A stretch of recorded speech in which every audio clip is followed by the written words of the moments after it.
Hello everyone, ओम नमः शिवाय and welcome back to the channel. I hope कि आप सभी ठीक होंगे और अपना भी ध्यान रख रहे होंगे और आप सभी की तैयारी अच्छे से चल रही होगी। तो आज है संडे और आज लगाया था मैंने यूपीएसआई का एक मॉक टेस्ट।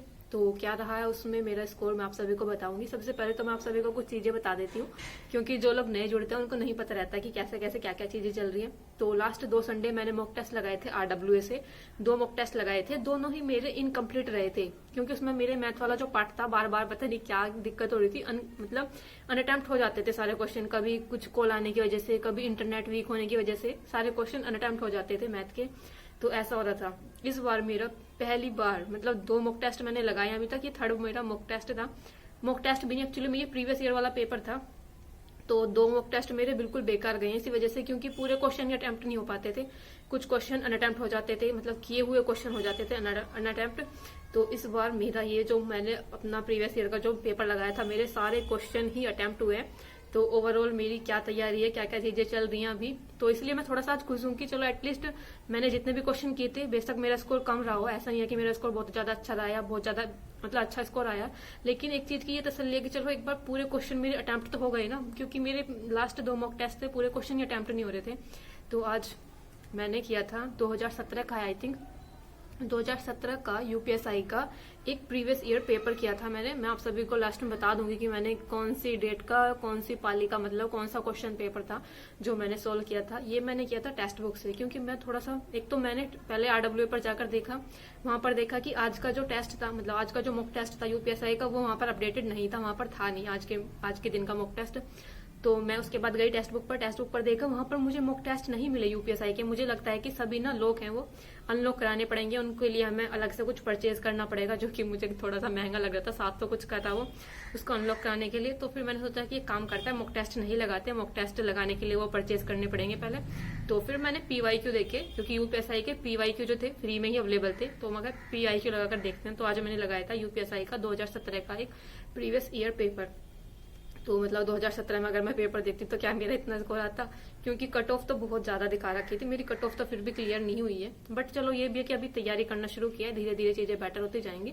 बट मुझे इस वाले जो मतलब टेक्स्ट बुक पर जो मॉक टेस्ट लगाने का एक्सपीरियंस काफी अच्छा था, क्योंकि RWA पर जब मैं मॉक टेस्ट लगा रही थी, क्वेश्चन कुछ अलग ही टाइप के थे। मैथ के क्वेश्चन, रीजनिंग के क्वेश्चन करने में इतना ज्यादा टाइम लग जा रहा था कि और कुछ क्वेश्चन करने के लिए टाइम ही नहीं बचता था। चलो फिलहाल अभी इतनी सारी बातें नहीं करते हैं, सभी बातें बाद में करेंगे। पहले मैं आप सभी को बता देती हूँ, जो कुछ क्वेश्चन थोड़े अजीब से अटपटे से थे, कुछ उन क्वेश्चन के बारे में बात करते हैं। कुछ क्वेश्चन मुझे आप सभी से भी पूछने हैं और बाकी बाद में स्कोर के बारे में बात करेंगे। तो हिंदी के अंदर एक क्वेश्चन आया था कि कृपण का विरोधार्थी शब्द बताइए, मतलब कृपण का विलोम शब्द पूछा हुआ था।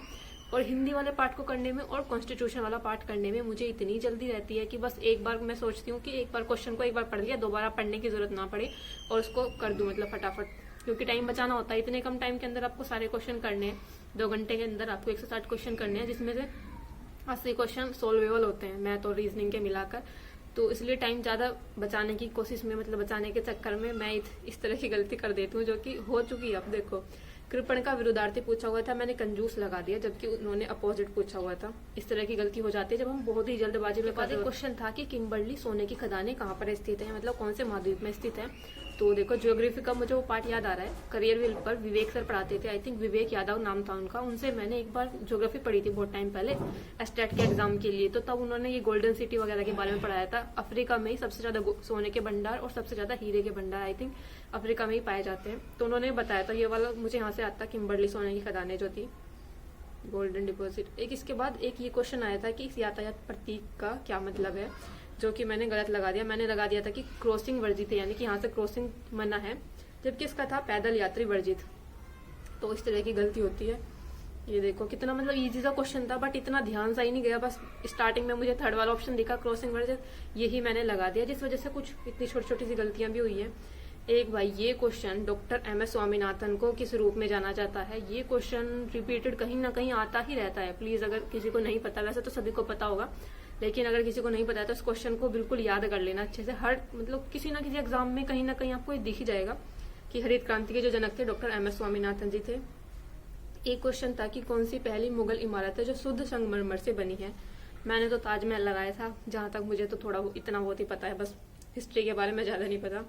तो इन्होंने बताया है शेख सलीम चिश्ती की दरगाह है। तो ये वाला क्वेश्चन मेरा गलत हुआ था।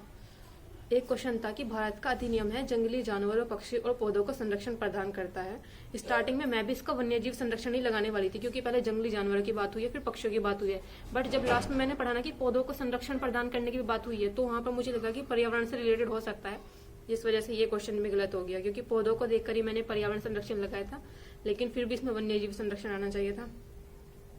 एक क्वेश्चन था कि गारो पहाड़ियां कहाँ पर स्थित हैं। ये क्वेश्चन भी मैंने जब ज्योग्राफी पढ़ी थी, विवेक सर ने करेल में पढ़ाया था, विवेक यादव सर, उन्होंने पढ़ाया था। गारो, खासी, जयंतिया, मेघालय की पहाड़ियां हैं ये। तो ये क्वेश्चन थोड़ा सा याद था मुझे उस टाइम का।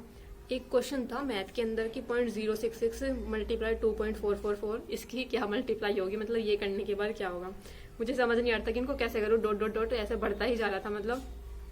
तो मैंने तो बस ऐसे दोनों की मल्टीप्लाई की। मल्टीप्लाई करने के बाद जो यहाँ पर ऑप्शन दे रखे थे ना, इनमें से कोई सा भी नहीं आ रहा था, लेकिन जो मैंने लगाया था ना 0.1628, इसके आसपास ही समथिंग आ रहा था, तो मैंने ऐसे ही तुक्का लगा दिया था कि शायद ये होगा, क्योंकि एक दो पॉइंट इधर उधर आ रहा था नंबर में, जैसे यहाँ पर 1628 आ रहा था, तो शायद मेरा 1626 या इसके समथिंग कुछ आ रहा था। तो मैंने इसलिए बस ऐसा ही लगा दिया था कि आसपास से के नंबर है, शायद ये होगा। तो देखो सही हो गया ये, ऐसा नहीं करना था बल्कि ये। और एक क्वेश्चन था 1850 और 2050 के बीच कितने अधिवर्ष हैं, यानी कि लीप वर्ष हैं। तो पहले तो मुझे अधिवर्ष का मतलब नहीं समझ में आता, फिर उसकी लैंग्वेज चेंज की, मुझे लगा पता नहीं क्या था। और उसके बाद फिर मुझे लगा कि 200 वो बैठेंगे बीच में, 200 वर्ष बैठेंगे बीच में, और 100 वर्ष के अंदर 24 होते हैं, 24 दूनी 48, तो दोनों के लिए 48 हो जाएंगे, और शायद एक एक्स्ट्रा होगा जो कहीं बीच में आएगा, एक लीप वर्ष। तो ऐसे करके मैंने इसका 47 लगाया था। बस इसका मतलब जो इसका रियल आंसर था वो 49 बैठा है। ये मुझे समझ नहीं आया था, तो भाई किसी को पता है तो बता देना। मैंने तो सिर्फ ऐसे ही पता था मुझे कि 100 वर्ष होते हैं, पूरे जो एक शताब्दी होती है उसके अंदर 24 लीप वर्ष होते हैं, फिर जो 200 लीप मतलब 200 वर्ष होते हैं उसके अंदर 48 हो जाते हैं। इस तरह से ऐसे बढ़ते चले जाते हैं, 24 दूनी 48 या 72। और उसके बाद एक मैथ के अंदर क्वेश्चन था कि 10 सेंटीमीटर भुजा के दिए गए वर्ग में जो पैमाने के अनुसार ये है इतना, ये इतना बड़ा सा क्वेश्चन था, और मुझे तो ये पूरा मतलब समझ ही नहीं आया मतलब निकलेगा कैसे इसका क्षेत्रफल, क्योंकि एक तो ये गोले की शेप में नहीं लग रहा मुझे पहले तो, क्योंकि ये इसकी शेप जो दे रखी है, जो ये अंदर आकृति बनाई हुई है, ये गोले की शेप में भी नहीं है। कि अगर 4 गोले आधे आधे बनाए हुए होते तब भी हम उनको एक पूरा काउंट करके इसका क्षेत्रफल निकाल सकते थे, लेकिन ये तो ना तो ये गोले की शेप में है, ये तो पता नहीं क्या ही बना रखा था। तो मुझे ये वाला क्वेश्चन तो बिल्कुल समझ ही नहीं आया। एक मैथ के अंदर क्वेश्चन था कि 2 धनात्मक संख्याएं ए और बी का समांतर माध्य उनके ज्यामितीय माध्य से 5 अधिक है, उनका ज्यामितीय माध्य उनके हरात्मक माध्य से 4 अधिक है। ये क्वेश्चन मेरा इसलिए नहीं हुआ, ये तो गलती से हो गया होगा 30, मैंने तो ऐसे ही तुक्के से लगाया था, क्योंकि मुझे ये नहीं पता चल रहा था इसके अंदर। मुझे समांतर माध्य का पता था सिर्फ, उसके बाद ज्यामितीय माध्य क्या होता है और हरात्मक माध्य क्या होता है, ये मुझे दोनों चीजें नहीं पता थी, इसलिए ये क्वेश्चन मेरा नहीं हुआ था। बट देखो लकीली ये भी ठीक हो गया, क्योंकि ऐसे लगाया था मैंने तो बस ये कि 5 दे रखा और 4 दे रखा है, कि कोई ऐसी संख्या जो 5 से कट जाए, बस मैंने तो ऐसे करके कुछ लगा दिया था। कुछ भी ठीक तो हो गया ये, बट इसका ना मुझे ये पता नहीं था कि क्या क्या चीजें होती हैं। समांतर माध्य का पता था कि क्या होगा। एक क्वेश्चन था कि प्रथम संख्या का 1/2 दूसरी संख्या के 0.25 के बराबर है, तो दूसरी संख्या और प्रथम संख्या के बीच का अनुपात। ये फिर से मेरा जल्दबाजी में क्वेश्चन गलत हुआ है, पूरा सोल्व कर लिया था, मेरा अच्छा खासा आंसर भी आ गया 1/2, लेकिन उन्होंने क्या पूछा, दूसरी संख्या का पहली संख्या से अनुपात, मैंने पहली का दूसरी से लिख दिया, तो जल्दबाजी में होते हैं इस तरह के क्वेश्चन गलत। नेक्स्ट वाले एग्जाम में ध्यान रखूंगी, मतलब नेक्स्ट जो मॉक टेस्ट लगाएंगे या PYQ का जो पेपर करेंगे उसमें थोड़ा सा ध्यान रखेंगे ये सारी चीजें। एक क्वेश्चन था DRAUGHT ड्राफ्ट के शब्द के अक्षरों की कितनी प्रकार से क्रम व्यवस्था की जा सकती है अगर स्वरों को हमेशा एक साथ रखा जाए।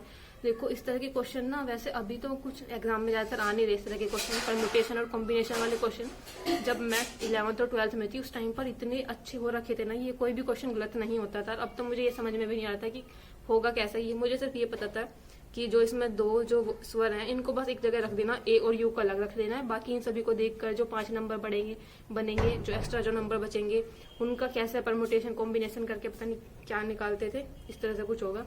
तो ये वाला क्वेश्चन भी मेरा नहीं हुआ था, देखो गलत दिखा रहा है ये भी।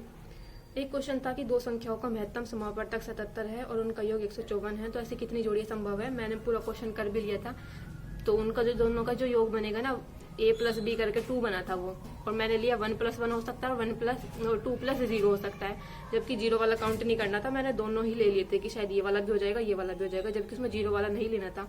लेना तो उसमें 1 वाला और 1 भी नहीं चाहिए था, क्योंकि सहभाज्य संख्याएं ली जाती हैं जिनमें कुछ कॉमन ना हो, एक में भी एक ही कॉमन ना, अब इससे ज्यादा तो ये वाला क्वेश्चन मेरा गलत हुआ है। एक क्वेश्चन था कि वर्ष 2007 का कैलेंडर कब दोहराया जाएगा। तो देखो कैलेंडर के इस टाइप के क्वेश्चन बहुत अच्छे से करा रखे हैं अरुण सर ने, पता नहीं अरुण कुमार है शायद सर का नाम, पूरा नाम। ये जो होता है ना, ये सिर्फ बहुत ही आसान सा फॉर्मूला है इसका।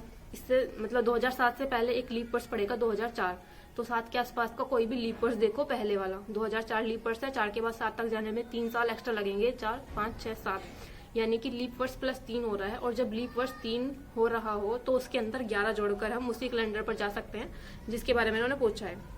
तो इस तरह के ये ना कुछ मतलब ट्रिक थी ये इस तरह से याद रखने की। अगर लीप वर्ष है तो कितने साल बाद रिपीट होगा, लीप वर्ष प्लस 1 है तो कितने साल बाद रिपीट होगा, कैलेंडर पूरा कैलेंडर रिपीट होता है। मतलब जैसे 1 जनवरी को अगर सोमवार है तो फिर 1 जनवरी को उस साल भी सोमवार ही होगा जब वो कैलेंडर रिपीट होगा। जैसे इसमें 2007 का दे रखा है ना, तो जो 2007 का जैसा कैलेंडर होगा ना, बिल्कुल एग्जैक्ट सेम 2018 का कैलेंडर बनेगा। यानी कि अगर 1 जनवरी को सोमवार है तो 2018 में भी 1 जनवरी को सोमवार होगा, इस तरह से।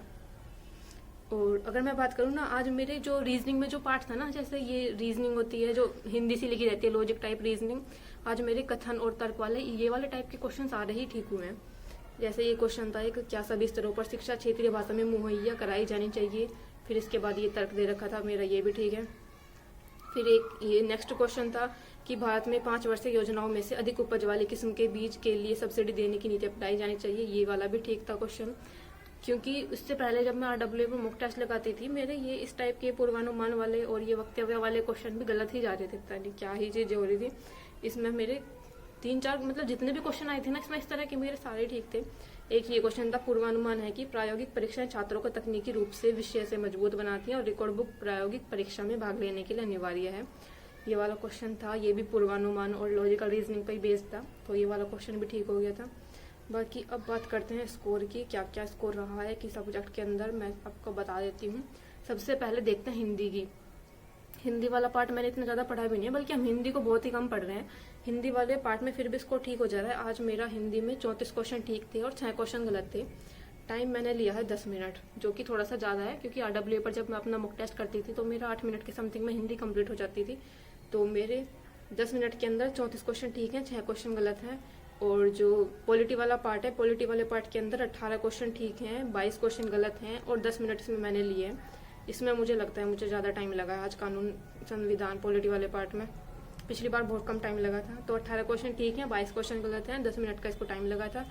और संख्यात्मक और मानसिक क्षमता मैथ के अंदर मेरे 24 क्वेश्चन ठीक हैं, 15 क्वेश्चन गलत है, 1 क्वेश्चन अनअटेम्प्ट रह गया है, गलती से रह गया होगा। क्योंकि कभी कभी ऐसा होता है जब हम पूरा क्वेश्चन मतलब सॉल्व करते हैं, कोई कोई क्वेश्चन बीच में रह जाता है, तो ऐसा रह गया होगा। तो इसमें मैंने लिया है टाइम 63 मिनट दिखा रहा है ये मैथ के अंदर। 24 ठीक है, 24 क्वेश्चन ठीक है, 15 क्वेश्चन गलत है, 1 क्वेश्चन अनअटेम्प्ट है। 63 मिनट इसमें दिखा रखे हैं, लगी हुई हैं। और रीजनिंग के अंदर 33 क्वेश्चन ठीक हैं, 7 क्वेश्चन गलत हैं और 32 मिनट का इसको करने में टाइम लगा है। तो मुझे लगता है मैथ में कुछ ज़्यादा ही टाइम लगा है, बहुत ज़्यादा, 63 मिनट। बट क्वेश्चन भी थोड़े ऐसे थे, सोल्वेबल भी थे कुछ क्वेश्चन। माना कि कुछ क्वेश्चन आसान थे, लेकिन कुछ क्वेश्चन बहुत अच्छे से सोल्व करने वाले थे। जैसे एक बहुत बड़ी सी तालिका दे रखी थी, उसको सोल्व करने के लिए वो वाले थोड़े डिफिकल्ट थे क्वेश्चन। तो रीजनिंग की अगर मैं बात करूँ, रीजनिंग में 33 क्वेश्चन ठीक है, 7 क्वेश्चन गलत है, 32 मिनट में इसको कंप्लीट किया मैंने। तो इस तरह करा है। और अगर ओवरऑल स्कोर की बात करूँ तो 272 मेरा स्कोर रहा है 400 में से, 272.5 400 में से। और जो अगर मैं सबसे पहले अपने मॉक टेस्ट की बात करूँ ना, जब मैंने RWA पर अपना पहला UPSI का मॉक टेस्ट लगाया था, मेरे 195 नंबर आए थे। सेकंड में 215 आए थे, जो मैंने अभी लगाया था रिसेंट में। बट इन दोनों में ही ना मैथ वाला पार्ट इंक्लूड नहीं था। मैथ के मेरे क्वेश्चन बार बार अनअटेम्प्ट हो जा रहे थे।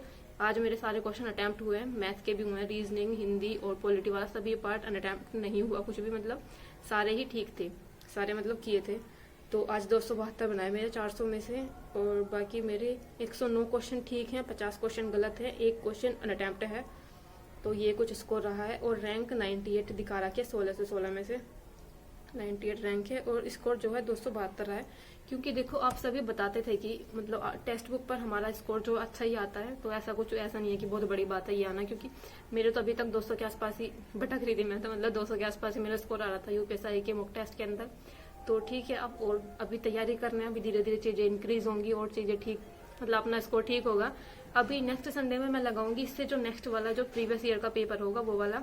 बाकी ये सभी क्वेश्चन में जो कुछ मुझे डाउट था, किसी को कुछ पता हो तो प्लीज क्लियर कर देना, कमेंट में बता देना। और बाकी आपको कोई क्वेश्चन हो, कुछ पूछना हो तो प्लीज कमेंट कर देना। मिलते हैं नेक्स्ट वीडियो में, तब तक के लिए बाय बाय, टेक केयर।